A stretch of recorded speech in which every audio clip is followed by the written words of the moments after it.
Hey everybody, I'm Rob, this is Dashboard, and I'm here to talk about our product called the rip gauge. Now the rip gauge is a very simple thing. It has one moving part and three interchangeable plates, which will represent your track saw's blade. And you can use this to set stops based on a distance from your guide rail's splinter guard. You can set stops on the right of the guide rail, on the left of the guide rail. You can use it for parallel guides, flip stops, and rip stops. So let's take a closer look. Okay, let's just take a quick look at the components of the rip gauge. We have the carbon fiber extension, the base, and then there are three what we call kerf plates. These are different thicknesses to represent the thicknesses of the major track saw blades. So we have 1.8 millimeter, 2.2 millimeters, and 2.4 millimeters. Now, they're very easily swapped out just by unscrewing here and replacing one with another. You can then store the ones you're not using in the bottom of the base. They will always be handy, but they'll be out of the way. So you can easily change kerf plates when you change machines. Now we'll talk about how you set the rip gauge. I'm going to use my tape measure, which I took my measurement with in the first place, to set the extension to the dimension I want to cut. Now let's say that I want to do 300 millimeters, which is right there. So I'm just going to leave this knob here on the plate loose and put the tape measure against the kerf plate, right? And then I'm just pulling out the extension until I see that it's in line with 300 millimeters. Go back here, tighten that knob, and now I have my setting. So now we can place it against the guide rail to set a stop. All right, let's say that I want to cut this piece on the right side of my guide rail. So I've got my setting here. I'm just going to set this rip gauge right here on top of the guide rail, leave the kerf plate right up against the splinter guard. I'm using the splinter guard because that's where the inside of the saw blade is, okay? So that's how we represent the saw blade with the rip gauge. Now I've got the extension here. I'll just pull my flip stop up against till it meets the extension, tighten that down, and now I have set my dimension for cutting on a piece on the right side of the guide rail. Now we'll set a stop for the same dimension on the left side of the guide rail. So you just turn the rip gauge around, again place the kerf plate against the splinter guard, and you want to make sure that you are holding this as level as possible to get the best accuracy. Just pull your flip stop up against the extension as you did on the other side, tighten that in place, and then we have a setting for 300 millimeters on the left side and the right side. So this is really useful depending on the size of your workpiece and really what you're trying to accomplish. Maybe you want to take more off of one side or another. So you have that versatility of setting the same dimension easily on either side of the guide rail.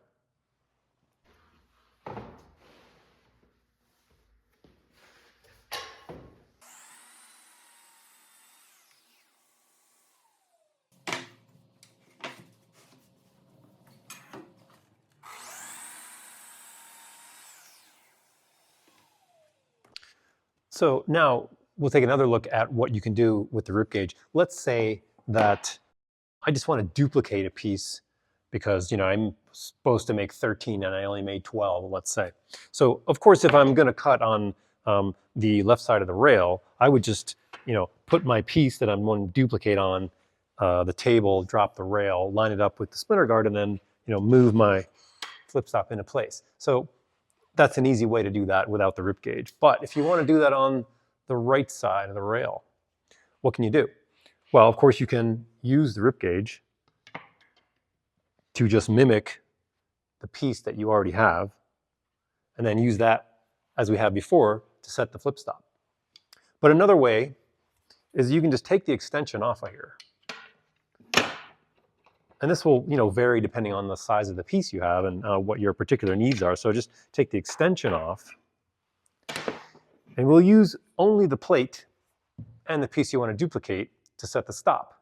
Okay, so I've dropped the rail onto the front guide rail bracket, and I'm going to take the plate and set it on the rail as I would if I were using the extension, but I'm going to use the actual piece I want to duplicate to set the stop.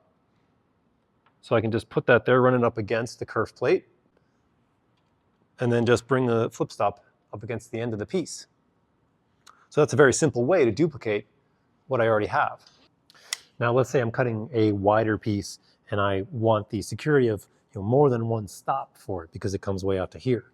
Well, I can just put the rip gauge against the rail way out here, and in this case I'm using a rip stop in a novel location as my second stop to go along with the flip stop over here. Now going the other direction, just the way I set this flip stop, I can set this parallel guide. So I'll just put the rip gauge out here, pull the parallel guide against it, tighten those knobs, and now we have a second stop for a wider piece to go along with this flip stop. Okay, moving along, we'll get down to what was the original purpose of the rip gauge, which was to set a couple of parallel guides when we are doing a long rip off the edge of the table. We don't really believe in the traditional concept of parallel guides here, something that's attached to your rail. It's a bit awkward and very difficult to get two things with two separate scales to be exactly alike. So the beauty of the rip gauge is it's one template that you use to set multiple stops. So you can be more assured that they're all going to be the same. And so I just want to take a moment to explain a little bit about how the rail is going to be set up here. On our benches, we have a series of slotted holes, which you'll notice along the front edge of each bench. And those are meant for the spiral dogs, which I have in this guide rail, in case I'm using a shorter rail because I only want to rip shorter pieces and I don't feel like pulling out the full length rail. What that allows you to do is drop those spiral dogs into the slotted holes.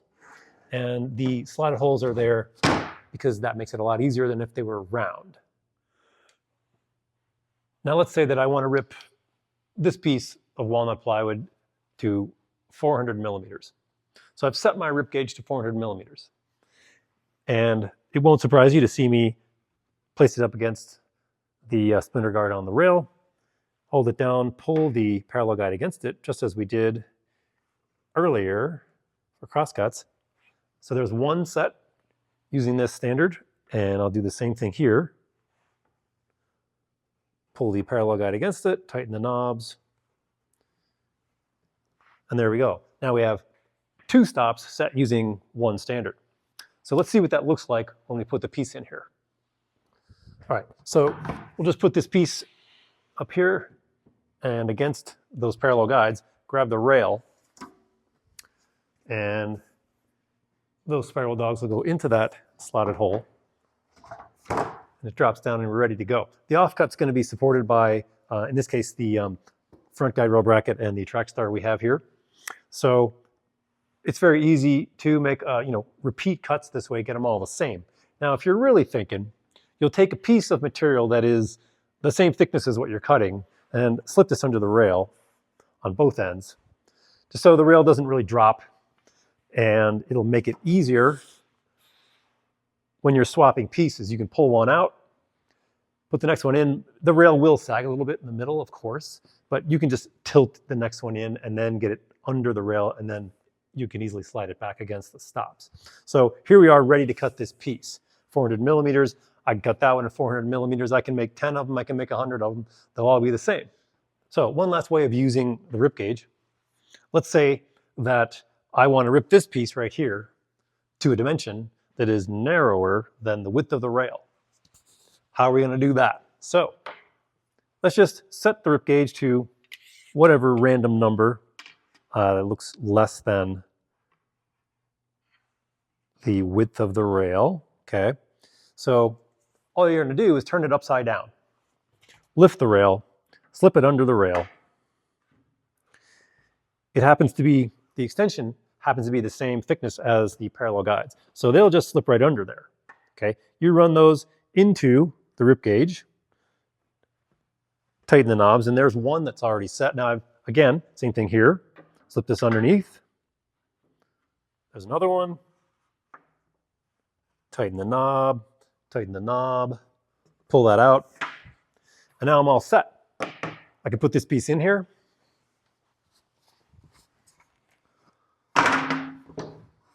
I'll just slide it in under there and go right up against those two stops. You can just hear it, okay? Once again, I'm gonna be smart. I'm gonna put my stick of the same thickness material under here. Keep that from sagging while I'm setting my saw on it. And we're in business. We can cut a narrower piece. So this will come out, you know, you can do quite narrow pieces. Obviously there's a limit because the edge of the bench is there. But this is how you can get pieces that are narrower than the width of your rail using the rip gauge. So in conclusion, use it upside down, use it right side up, doesn't matter, you get the same result.